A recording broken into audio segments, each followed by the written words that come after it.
Apicil, spécialiste de l'assurance de personnes, vous présente Lyon Décideur.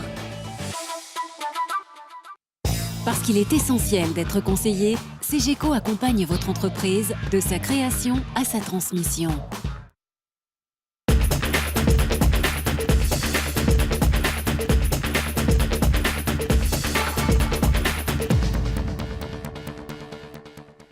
Bonjour et bienvenue dans Lyon Décideur qui s'intéresse cette semaine à l'assurance du secteur hospitalier à travers le leader du secteur, la société lyonnaise Cham, et son directeur général Dominique Godet. À retenir aussi dans l'actualité de ces derniers jours, la belle croissance de Biomérieux dans les pays émergents, le lancement du fonds d'investissement Robolution Capital, le transfert de siège social de Sword Group au Luxembourg, les résultats semestriels de TK, les investissements de Montabert, et puis nous reviendrons sur la visite de Nicolas Sarkozy chez SEB. Belle progression de Biomérieux en 2011 qui dépasse les 1,4 milliard d'euros de chiffre d'affaires, soit une hausse de 5,2%, dont 4% de croissance organique. À retenir une très belle progression à deux chiffres dans 11 pays, notamment en Inde, en Chine, au Brésil et en Turquie. Biomérieux finit ses acquisitions réorganisation avec notamment AES Laboratoire et franchit désormais la barre des 7000 collaborateurs dans le monde. Pour 2012, Biomérieux anticipe une nouvelle croissance de 3 à 5%. Ça bouge dans le domaine des robots de service sous la houlette de Bruno Bonnel. Orcos Capital et Primnext viennent de lancer le fonds d'investissement Robolution Capital, un fonds qui vise les 60 millions d'euros de souscription avec pour objectif de prendre des participations dans des entreprises du secteur. Objectif, une trentaine d'opérations entre 300 000 et 3 millions d'euros. Rappelons pour mémoire que Robopolis, l'entreprise de Bruno Bonnel, n'en finit pas de grandir en Europe par acquisitions successives. Et Bruno Bonnel prépare la deuxième édition d'InnoRobot, le salon européen du secteur des robots de service.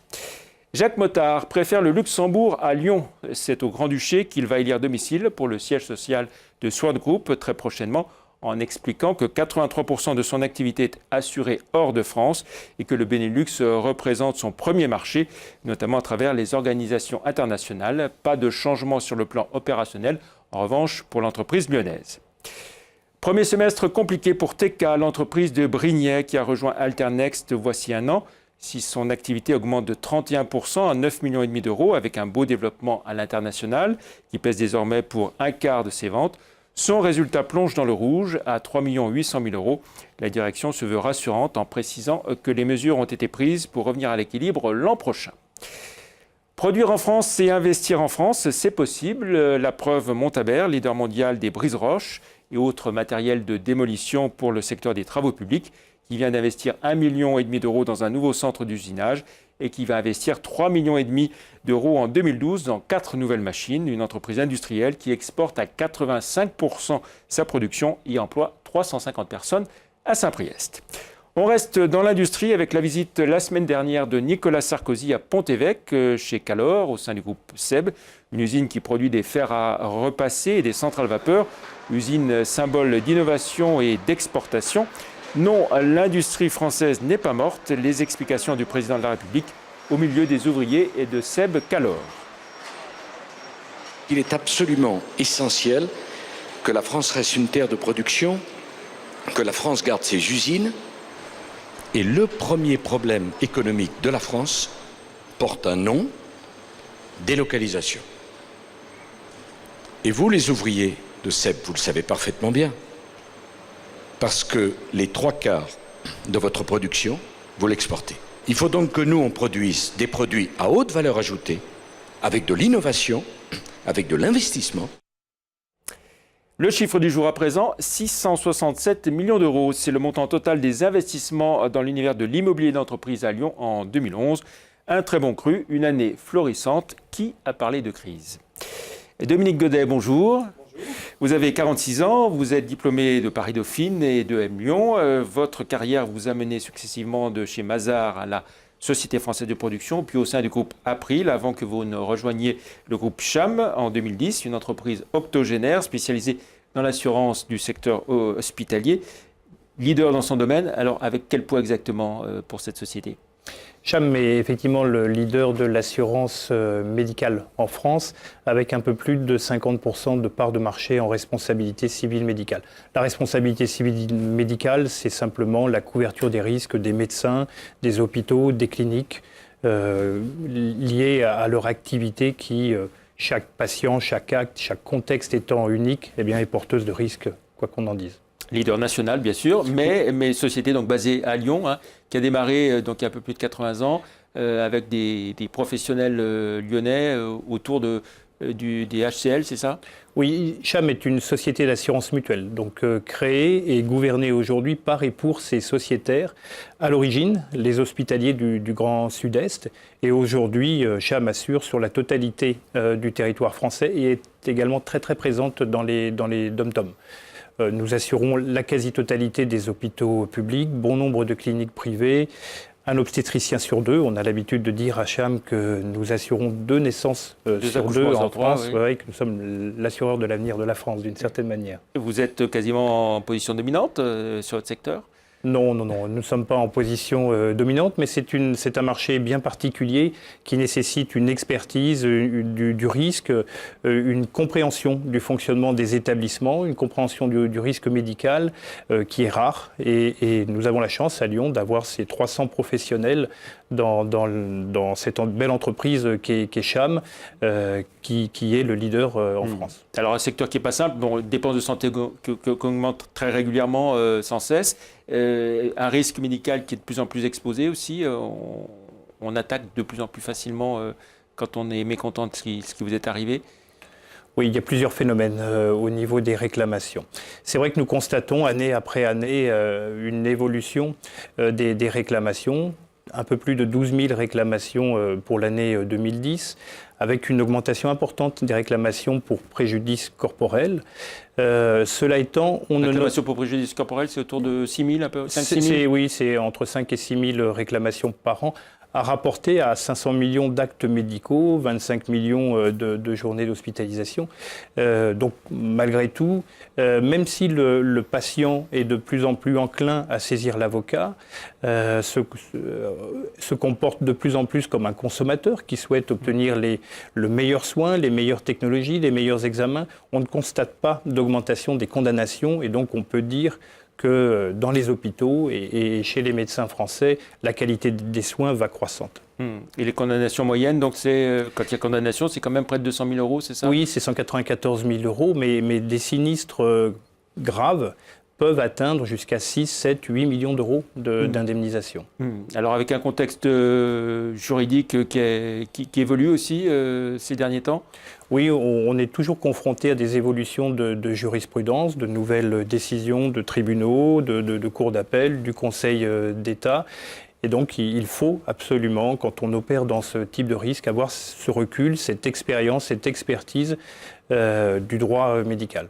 Et vous avez aussi donc une activité, on va dire, de conseil, de prévention en amont par rapport à tous ces établissements hospitaliers de santé que vous assurez? Oui, tout à fait. C'est-à-dire que lorsque j'ai rejoint Cham, lorsque j'ai pris mes fonctions, nous avons travaillé sur la stratégie et le projet de l'entreprise et nous avons souhaité, avec les administrateurs et les équipes de Cham, élargir la mission de Cham et ne pas être seulement celui qui indemnise en cas d'accident médical, mais d'intervenir très en amont du risque et d'accompagner nos sociétaires dans l'analyse de leurs risques, dans la prévention, dans l'amélioration de leurs organisations, de telle sorte qu'au bout du bout, la qualité des soins et la sécurité des patients soient améliorées. Et il faut avoir les reins particulièrement solides pour assurer tous ces établissements hospitaliers de santé? Oui, comme je le disais, le montant des sinistres peut s'élever à plusieurs millions d'euros. Ce sont des sinistres qui donnent lieu à expertise, contre-expertise, au versement d'indemnités pendant des années, à la prise en charge de projets de vie de personnes ou d'enfants qui ont été qui portent un handicap lourd en cas d'accident de naissance. Et donc, il faut une solidité financière extrêmement importante, ce que l'on s'attache à faire à travers le renforcement de nos fonds propres et la gestion financière prudente de l'entreprise. On a évoqué pas mal ces derniers temps la question des 35 heures, du coût des 35 heures. Vous assurez ça aussi? Non, on vit dans l'économie française, donc nos équipes travaillent largement plus que 35 heures. Hein. Oui, Ce sont oui. des équipes qui sont très engagées parce que c'est Ça va être un problème pour les établissements de santé d'avoir à payer ces... Oui, bien sûr. Enfin, on a entendu parler de ces 2 millions de journées de RTT que l'hôpital public devra assumer d'une manière ou d'une autre, mais ça n'est pas du tout le problème de Cham. Non. La stratégie de Cham, du groupe Cham pour les années qui viennent, si on devait la résumer en quelques mots. Alors, c'est tout d'abord consolider toutes les mutations que l'on a réalisées au sein de l'entreprise cette année, reformuler l'offre en l'élargissant. Cham est aujourd'hui très concentré sur la responsabilité civile médicale et nous souhaitons être un assureur complet de nos établissements et vraiment investir dans la prévention, dans le conseil, dans la formation auprès de nos sociétaires. Et pour l'instant, tout ce qui est conseil prévention, ça représente quelle part de votre activité Pour le moment, globale ? c'est un marché naissant puisque c'est une offre que l'on a structurée, une équipe que l'on a spécialisée en 2011, mais qui reçoit aujourd'hui un très très bon accueil de la part de nos sociétaires. Et ces nouvelles prestations que vous voulez assurer, garantir, la palette complète, ça va jusqu'où dans votre esprit ?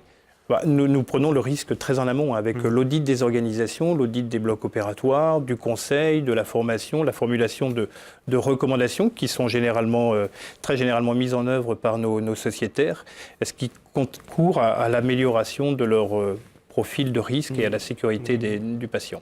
Vous avez la volonté de vous développer aussi en dehors des frontières françaises éventuellement ? On y réfléchit, mais aujourd'hui on est très très mobilisé sur cette révolution interne que l'on mène au sein de Cham. Et donc pour le moment, c'est pour plus tard. La concurrence des grands groupes d'assurance, ça ne vous touche pas trop ? Si, c'est une réalité. C'est une vraie réalité. On voit aujourd'hui revenir un certain nombre de groupes anglo-saxons sur le marché de la responsabilité civile médicale en France, ce qui nous oblige à être meilleurs, à nous remettre en cause, à être plus proches de nos clients, à être plus pertinents. Et ce qui fait du bien d'une manière ou d'une autre à Cham. Votre force par rapport à ces groupes d'assurance, c'est quoi ?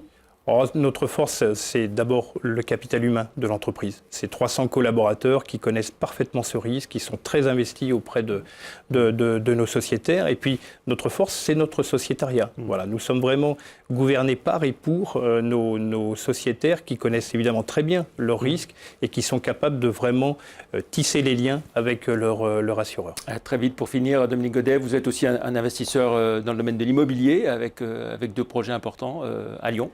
Oui, tout à fait. Cham, comme tout assureur, est un investisseur et nous privilégions le site lyonnais pour nos investissements immobiliers avec deux grands projets en cours. Un immeuble à Gerland qui sera le pôle lyonnais du pôle emploi et puis un immeuble sur la ZAC de la Buire à La Part-Dieu, un très, très bel immeuble aux nouvelles normes environnementales. Ces 2 investissements représentent un peu plus de 70 millions d'euros. Très bien. Merci beaucoup Dominique Godet. Et puis on se retrouve la semaine prochaine donc, pour un autre Lyon Décideur, mercredi 19h45 et en rediffusion sur tlm.fr. Merci, au revoir.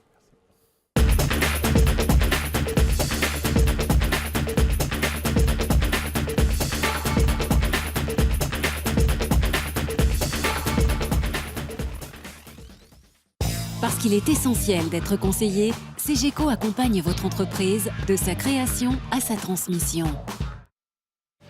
Apicil, spécialiste de l'assurance de personnes, vous a présenté Lyon Décideur.